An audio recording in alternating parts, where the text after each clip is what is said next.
స్తోత్రం. హల్లెలూయా హల్లెలూయా హల్లెలూయా హల్లెలూయా హల్లెలూయా. హృదయాన్ని ఆకర్షించుకోండి ప్రభా. తండ్రి స్తుతి స్తుతి స్తుతి. ఒక్కొక్క బిడ్డ ప్రభా తండ్రి నాలుగు మీద విశుద్ధులు ఉండునుగా కానీ ప్రార్థిస్తున్నాం ప్రభా. 10 పెదవులు ప్రభా యేసు రక్తంలో కడగబడునుగా ప్రభా. తండ్రి ప్రతి హృదయం ప్రభా తండ్రి నీకు నాయన సమర్పించుదురుగా తండ్రి. స్తోత్రం స్తోత్రం స్తోత్రం తండ్రి. చిన్నపిల్లలను ప్రభా స్వాధీనపరచుకోండి తండ్రి. వారి హృదయం అక్కడిక్కడ పోకుండా సహాయం చేయి ఆయన. బిడ్డలు స్వాధీనపరచుకో, ఎవరి బిడ్డలు స్వాధీనపరచుకో ప్రభా. ఈ సన్నిధితో ప్రభా నీకు తండ్రి మీ మాటలతో ఆకర్షించుకోండి తండ్రి. మీ శక్తిన మహిమతో ఈ ప్రదేశాన్ని మందిరాన్ని హృదయాలను నింపు తండ్రి. అయ్యా ప్రభా తండ్రి గిరిగులతో శరీరములతో ప్రభా 24 పెదవులతో ప్రభా పరిశుద్ధులు పరిశుద్ధులు పరిశుద్ధులు పరిశుద్ధులు పరిశుద్ధులు పరిశుద్ధులు పరిశుద్ధులు పరిశుద్ధులని పరమందుకు గడబడుతున్న మా దేవా ఈ భూలోకంలో తండ్రి తండ్రి తండ్రి ప్రభా ఈరోజు ఆరాధింపబడుతున్న మేము తండ్రి నాయన ఈ సన్నిధికి మరో దినం మాకు ఇచ్చిన దేవా దేవా దేవా తండ్రి స్తోత్రం. ఎందరో కాలకరిగోలు కలిసిపోయినారు తండ్రి. ఈ దినం మాకు దానం ఇచ్చిన ఆయన అయ్యా నీ సన్నిధానం వస్తున్నాం తండ్రి కదా. వరమంతా తప్పిపోయిన సమయాన్ని బట్టి క్షమించండి నాయన. మాట జారిన సమయం, తలంపు జారిన సమయం, చూపు జారిన సమయం, ఊగల్లో ప్రభా తండ్రి మనుషులు ఆలోచనలు ఎల్లప్పుడూ చెడ్డేవని ఈ వాక్యం సెలవిస్తుంది ప్రభా. ఈ సన్నిధిలో సంఘంగా సమాజంగా నిన్ను ఆరాధించినకు ప్రతి హృదయం స్పందించినకు సహాయం చేయి ప్రభా.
తన కుమారుడు వివాహాన్ని ఘనంగా అద్భుత రీతిగా జరిగించమని ప్రయత్నాడుచున్నాము.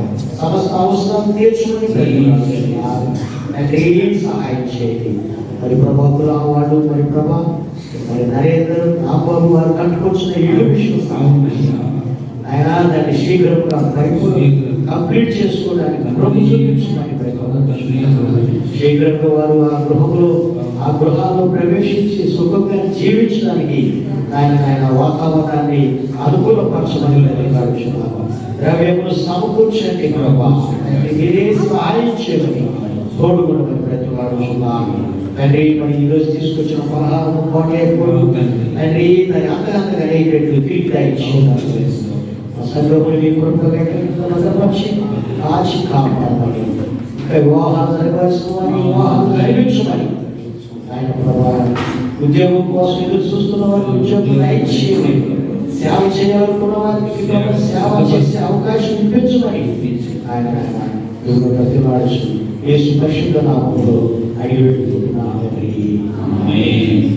మనం ప్రతి వారం స్త్రీలందరూ వచ్చి చక్కగా ఇదంతా క్లీన్ చేస్తారు, పాటలు నేర్చుకుంటున్నారు. మంచి రెగ్యులర్గా వచ్చే వాళ్ళంతా ప్రార్థన చేసుకొని మనం చిన్న కాన్పులు వేసి సంఘంలో మరి టీవీ కోసం మేమైతే వేరే తీసుకోవాలనుకున్నాం, వాటర్ డిస్పెన్సర్ తీసుకోవాలనుకున్నాను. మరి అయ్యగారు టీవీకి ఏమి తగ్గినాయి అనేసరికి మా మనీ అంతా మరి మేము ఈ సంవత్సరం అంతా కాన్పులు టీవీకి ఇవ్వడానికి నిర్ణయం తీసుకున్నాం.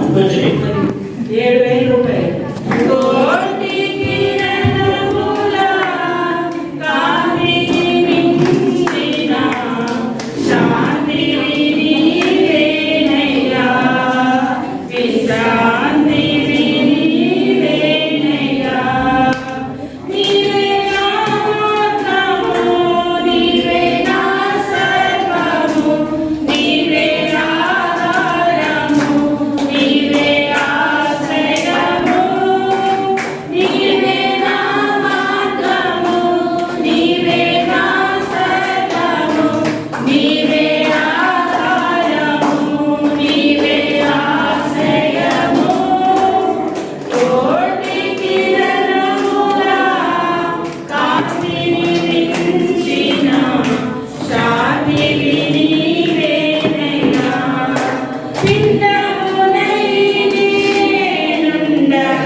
నీవు నన్ను ఉద్ధరించి ఉన్నావు, అందుకై నేను నిన్ను కొనియాడుచున్నాను. నేను నీకు మొరపెట్టగా నీవు నన్ను స్వస్థపరిచితివి అండర్లైన్ చేసుకోవాలి. ఓకేనా? పొలాలు కొంటాము, ఇంకా ఇళ్ళ స్థలాలు అదేదో ఇల్లు కొంటాము, ఇవి ఇన్వెస్ట్మెంట్స్ అంటారు. ఇన్వెస్ట్మెంట్ డబ్బులు లేకపోతే డబ్బులుంటే మనం ఇన్వెస్ట్మెంట్స్ చేస్తూ ఉంటాం. ఈ ఇన్వెస్ట్మెంట్స్ మరణించిన తర్వాత మనకి కనపడవు, గుర్తుపెట్టుకోవాలి. ఎంత డబ్బు ఇక్కడ ఇన్వెస్ట్మెంట్ చేసి ఎంత ఉందన్నా మనం మరణించిన తర్వాత అంతా ఆటలోనే మనకి అర్థం అయిపోయింది. ఇంకొక ఇన్వెస్ట్మెంట్ ఉంది, అది నువ్వు మరణించిన తర్వాత మరలా పొందుకుంటావు, అంతకంతగా రేట్లు నీవు సంపాదించుకుంటావు. ఆ ఇన్వెస్ట్మెంట్ ఏంటి గుర్తుపెట్టుకోవాలి. మనం దీనికే చూస్తున్నాం కానీ అసలు ఇది చూస్తాం. మరలా చూసే ఇన్వెస్ట్మెంట్, మరలా పొందుకునే పెట్టుబడి, దానివల్ల మనకి ఏం మేలులు ఉన్నాయి, ఎంత ఉన్నాయి అనేది మనకి మరి అవగాహన చాలా వరకు తక్కువగా ఉంది. మనం దీనిలో చూస్తున్నాం కానీ అది దాని గురించి మనం ఆలోచించాలి ఈరోజు. హల్లెలూయా. ఆ ఇన్వెస్ట్మెంట్ ఏమిటనేది రేపు మీ పిల్లలను నువ్వు రక్షించుకుంటే, మీ పిల్లలు నాకు చాలా ఇంపార్టెంట్. మన పిల్లలు రేపు మీ పిల్లలు మీరు రక్షించుకోకపోతే మీరు అక్కడ చూడరు.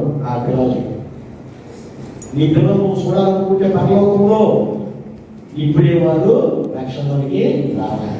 నీకుంటే పరలోకంలో నీ భర్తను రక్షించుకోవాల్సిన బాధ్యత నీకుంది.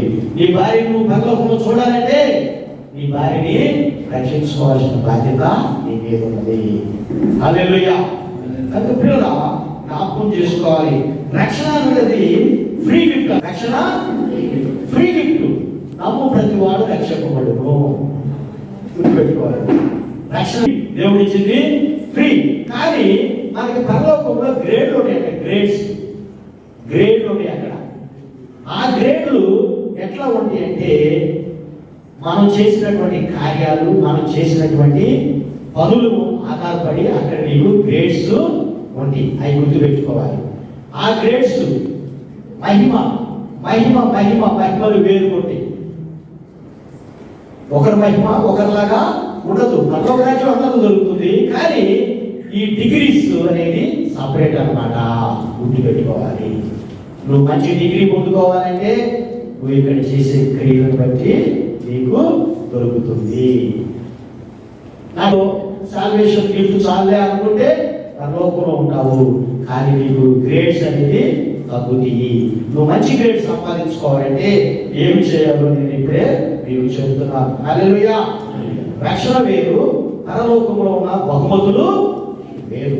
నీకు బహుమతులు రావాలంటే నువ్వు ఇక్కడ కొన్ని పనులు చేయవలసి ఉంటుంది. కనుక పౌలు గారు ఏం చెప్తున్నాడంటే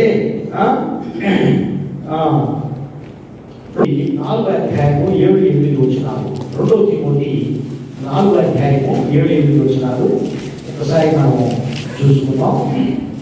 మంచి పోరాటం పోరాడి తిని నా పరువు కడముట్టించి పౌలు గారు మంచి పోరాటము పోరాడి తిని నా పరువు కడముట్టించి దేవుడు ఇచ్చిన నా పనిని నేను ముగించి తిని విశ్వాసం కాపాడుకుంటుని నేను విశ్వాసాన్ని కాపాడుకుంటుని ఇక మీదట నా కొరకు నీతి కిరీటం ఉంచబడి ఉన్నది. ఇక మీదట నా కొరకు నీతి కిరీటము ఉంచబడి ఉన్నది. ఆ దినమందు నీతిగల న్యాయాధిపతి అయిన ప్రభు అది నాకు మాత్రమే కాకుండా తన ప్రత్యక్షతను అపేక్షించి వారికి అందరికీ అనుగ్రహించు.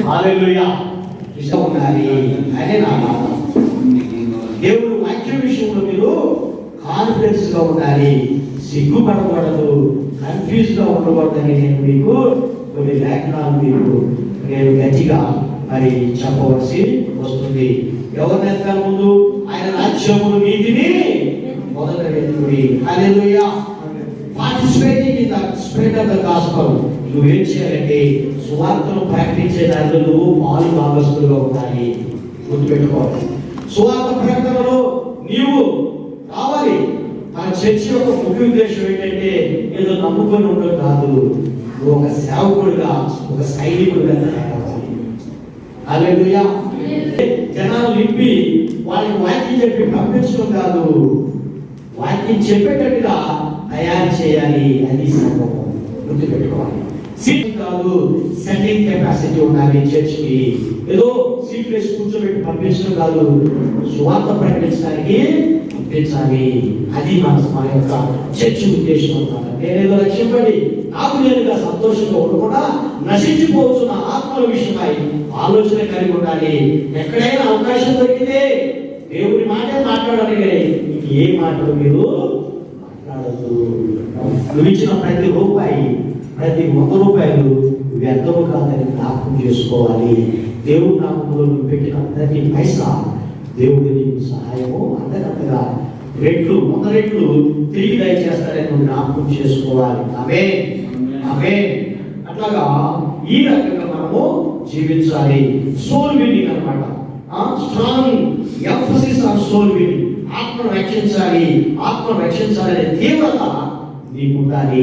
గుర్తుపెట్టుకోండి, ఆత్మ రక్షించాలి అనే తీవ్రత నీకు నాకు ఉండాలని జ్ఞాపకం చేసుకోవాలి. మనం ఎప్పుడు కూడా గట్టిగా నిలబడాలి, కానీ ఏదో కాంప్రమైజ్ అవ్వద్దు. ఎక్కడ కూడా మనము కాంప్రమైజ్ అవ్వద్దు, రాజీ పడద్దు. దేవుళ్ళలో గట్టిగా నిలబడాలి. Not in confusion. ఒబీడియంట్ గా మనం దేవుళ్ళలో నిశ్చయించాలి, కానీ ఏదో కన్ఫ్యూజ్ అయ్యి అట్లా ఇట్లాగా ఉండొద్దు. ధైర్యం ఉండాలని ప్రభు నాకు పరిచయించున్నాను. దానియేలు గ్రంథము 12 వచ్చినారు.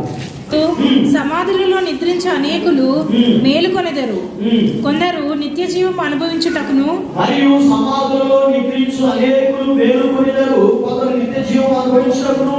కొందరు నింద పాలగుటకును నిత్యముగా హేయులగుటకును మేలుకొందురు.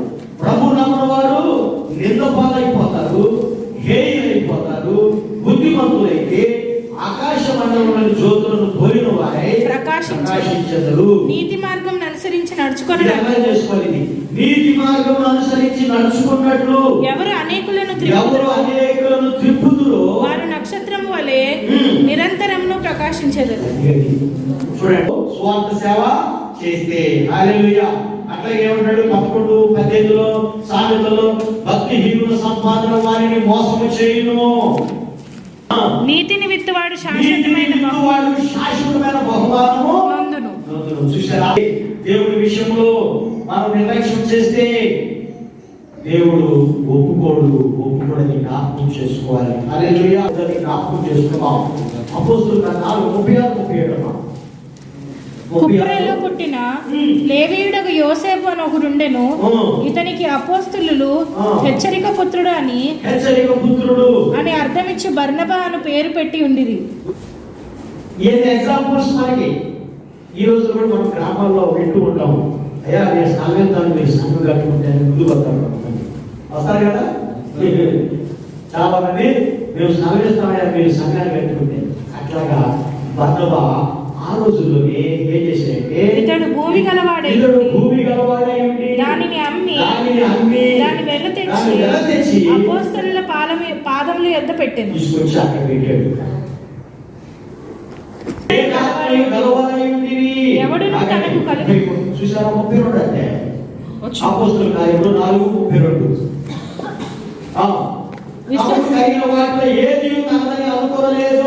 వారికి కలిగినదంతయు వారికి సమష్టిగా ఉండేను. సమష్టిగా కొద్దిగా ఉంటాయి. మన జీవితానికి ఎంత దాస్తున్నా కానీ కొద్దివే ఎప్పుడు ఇది మనకి ఫుల్ సాటిస్ఫాక్షన్. ఎప్పుడు 1,00,000 ఉంటే 1,00,000 కావాలని పరిగెత్తుతాడు. 2 లక్షలు ఉన్నవాడు 1,00,000 కావాలని నువ్వు నేను తృప్తిగా ఉండాలి. గుర్తుపెట్టుకోవాలి, దేవుడిలోనే నువ్వు నేను తృప్తిగా ఉండాలని ప్రభు నామములో మీకు మనవి చేయొచ్చు. నంబర్ 1 బర్నబా ఒక్కడు ముందుకొచ్చి మరి ఆశ్రమం ఇచ్చి దేవుడి సేవ కొరకు అపోస్తలుల పాదం మీద పెట్టడం. తర్వాత ప్రిస్కిల్లా అకులకి ఇద్దరు ఉన్నారు భార్యాభర్తలు. బైబిల్ గ్రంథంలో అతని చేర్చుకొని దేవుని మార్గము మరిపూర్తిగా అతనికి విశదపరిచింది. ఎవరికంటే అపోలో అనే ఒక యవనస్తుడికి విశ్వాసంలో తేడా వచ్చింది. ఆయన నమ్మకంలో తేడా వస్తే ఈ అతుల ప్రిస్కిల్లా తన ఇంట్లోకి చేర్చుకున్నాడు. చేర్చుకొని ఆశ్రయించి తన భోజనం పెట్టి ఉంచుకొని మరి వాక్యము ఆయన బోధించడము జరిగింది.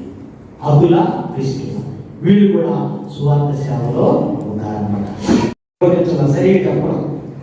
ధర్మం వేరు, కానుక వేరు. ధర్మం అంటే ఈ చెప్పి ఇచ్చేది ఈ చెయ్యి తెలియకూడదు. కానుక పబ్లిక్ ఇవ్వాలి, గుర్తుపెట్టుకోండి. కానుక ఏం చేస్తారు ఇప్పుడు మీరు?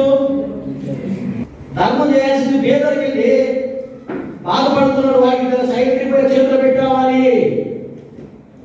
అక్కడ చెప్తున్నారు, అక్కడ పబ్లిక్ ఇస్తున్నారు. అక్కడ అంటే జనాలు చూసినట్టుగా నేను పలానోడికి ఇంత సహాయం చేశానని అక్కడ పబ్లిక్ ఇస్తున్నారు. ఇక్కడ దేవుడి దగ్గర ఏమన్నా షార్ట్గా తీసుకొచ్చి పడాలి. ఏది మురికి పెట్టి 10 రూపాయలు, మురికి పదులు. ఇంకా ఈయన ఇంతకాలం నుంచి చేసుకుంటూ ఈ బ్రతులు ఎట్లా? ఎందుకంటే యేసు ప్రభు గారు ఒకసారి అక్కడ కూర్చొని అందరు కానుకలు వేస్తూ ఉన్నప్పుడు ఒక విధవరాలు ఏం చేసిందంటే రెండు నాణ్యాలు 2 కాసులు వేసింది. హల్లెలూయా. 2 కాసులు వేసినప్పుడు అప్పుడు చెప్తున్నాడు అన్నమాట, అందరికన్నా ఈ అమ్మాయి ఎక్కువ ఇచ్చింది. అందరూ 100 వేశారు. మరి అందరు కనపడలే కదండి. యేసు ప్రభు అందరి ముందు చెప్పాడు కదా, 2 కాసులు ఇచ్చిందండి. ఆమె అందరికన్నా ఎక్కువ. ఎందుకని? నా ఉన్నదంతా వీళ్ళు ఉన్నదానిలో కొంచెం తీసుకొచ్చి ఇదా వీళ్ళ మనం చేయాల్సిన 2వ పని ఏంటంటే ధర్మము. గుర్తుపెట్టుకోవాలి. ధర్మం ఏమి చేస్తామంటే మనకన్నా పేద వారికి, కష్టాల్లో ఉన్న వారికి, అన్నం లేని వారికి, బట్టలు లేని వారికి మనం సహాయము చేయాలి. ముందు మన సంఘంలో పేదలు ఎవరో వారికి మన చక్కదిద్దుకోవాలి. ఇంట్లో చేయడం కానీ బయట మాత్రం చేసి వస్తారంటారు ఆడవాళ్ళు. అట్లా కాకుండా ముందు మన కుటుంబంలో, మన సంఘంలో అందరూ ఏకంగా కూడి చూడండి, విశ్వసించిన వారితో ఏకంగా కూడి తమకు కలిగినదంతయు సమష్టిగా ఉంచుకొనిది. తమకు కలిగిన స్థిరాస్తులను అమ్మి అందరికి వారి వారి అక్కర కొలది పంచిపెట్టిరి. మరియు వారు ఏక మనస్కులై ప్రతిదినము దేవాలయంలో తప్పక కూడుకొనుచు ఇంటింటా రొట్టె విరుచుచు వేదలకు పంచిపెట్టి. మన సంఘంలో మరి మాసిదోనియా సంఘం అని ఒక సంఘం ఉందంట, పేద సంఘము. ఆ పేద సంఘం ఏం చేసిందంటే మరి యెరూషలేములో సంఘం కష్టాల్లో ఉంటే వాళ్ళందరూ పోగు చేసి యెరూషలేము సంఘానికి పంపించారు. ప్రభువా, నా ఆస్తిలో సగము మీదకి తీసుకున్నాను. నేను ఎవరి యొద్దనైనను అన్యాయంగా దేనినైనా తీసుకుని అతనికి 4 గంటలు మరలా చెల్లించునని ప్రభుతో చెప్పాడు. రక్షణ కలిగిన వారు ఇక తన గురించి తాను ఆలోచన చేయకుండా ఇతరుల గురించి ఆలోచన చేస్తారు. నీ సహోదరులను పిలవద్దు, నీ బంధువులను పిలవద్దు, ధనవంతులను పిలవద్దు. మళ్ళీ వాడిని పిలుస్తారు, నీకు పెడతారు. నువ్వు పెట్టావు, వాళ్ళు పెట్టారు, ఏమీ లేదు. మట్టి రాని ఎవరు పిలవాలనుకున్నావు? ఎవరండి? బీదలను, నెంబర్ 1 బీదలను, అంగహీనులను, వృద్ధివారిని వీరు నీకు తిరిగి ఇవ్వలేరు కనుక నీకు పరలోకంలో బ్లెస్సింగ్ దొరుకుతుంది. గుర్తుపెట్టుకోవాలి. ఇప్పుడు అంత మన మనసుకే జరుగుతుంది. అంతా చూడండి, ఎప్పుడైనా నువ్వెప్పుడు ఆకలి కొన్నావు, నేను నీకెప్పుడు పెట్టాను. నువ్వెప్పుడు బట్టలు లేకున్నావు, నేను నీకు బట్టలు ఎప్పుడు పెట్టాను. అప్పుడేమన్నాడు యేసు ప్రభు గారు? చూడండి, వెక్కిలి అల్పులైన ఈ పేదవారికి అది ఎవరికి చేసినట్టు? మనము దేవుని ఎవరికి చేసినట్టు? దేవునికి చేసినట్టు. అది you will get blessing they. సమృద్ధిగా విత్తువాడు సమృద్ధిగా పంట కోయను అని ఈ విషయమై చెప్పవచ్చు. సనుగు కొనకయు బలవంతంగా కాకయు ప్రతివాడును. చూడండి, ఇక్కడ ఏమంటాడంటే పిల్లల బలవంతం లేదు, మనం చేసేది ఖర్చు పెట్టేది బలవంతము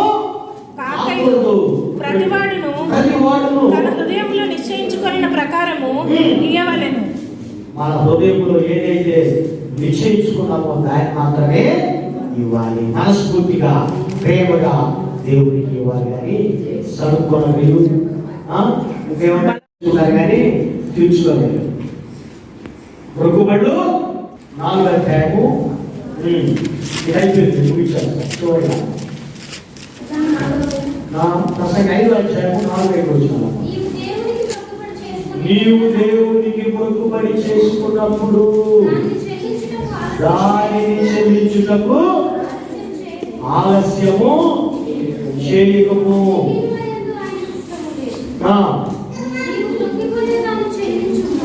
బుద్ధిహీనతో ఆయనకి ఇష్టం లేదు. నువ్వు మొక్కుబడి దాన్ని చెల్లించుము. నువ్వు మొక్కుబడి చెల్లింపకుడు కంటే మొక్కుకొనుడే. హల్లెలూయా. చూసారా, if you can't give don't promise. నేను ఎవరైనప్పుడు నేను వాగ్దానము చేయొచ్చా? చేయకూడదు. అదొక పిల్లగా జ్ఞాపకం చేసుకోవాలి. హల్లెలూయా. ఏం చేయాలంటే ఇక్కడ నువ్వు పెట్టుబడి దేవుని కొరకు నువ్వు అక్కడ మళ్ళా పొందుకుంటావు. దేవుని సేవ కొరకు, దేవుని స్వార్థ కొరకు, బీదల కొరకు నువ్వు ఏమైతే ఖర్చు పెడతావో అదంతా నీకు అక్కడ రెట్టింపుతో దేవుడు ఇస్తాడు. నువ్వు అవి కాకుండా నువ్వు ఎక్కడ పెట్టుబడి పెట్టినా అవి నీ మరణముతోనే మాయమైపోతాయి.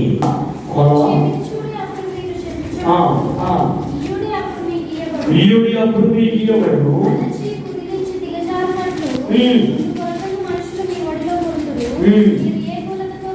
మీరు ఏ కొలతతో కొలుతురో ఆ కొలతతోనే మీకు బలుని చెప్పాను. సరిగా అర్థం చేసుకునే శక్తిని దయచేయమని ప్రతిపాదిస్తున్నాను. తండ్రి మీకు సహాయం చేయండి. బలపరచండి ఆయన. ప్రతి ఒక్కరిని పేరు పేరు ఆశీర్వదించండి. మీ సత్యంలో వాక్యంలో మమ్మల్ని అందరూ ఇష్టపరిచి బలపరచాలి. యేసుక్రీస్తు నామములో అడిగి పెట్టుకున్నా తండ్రి.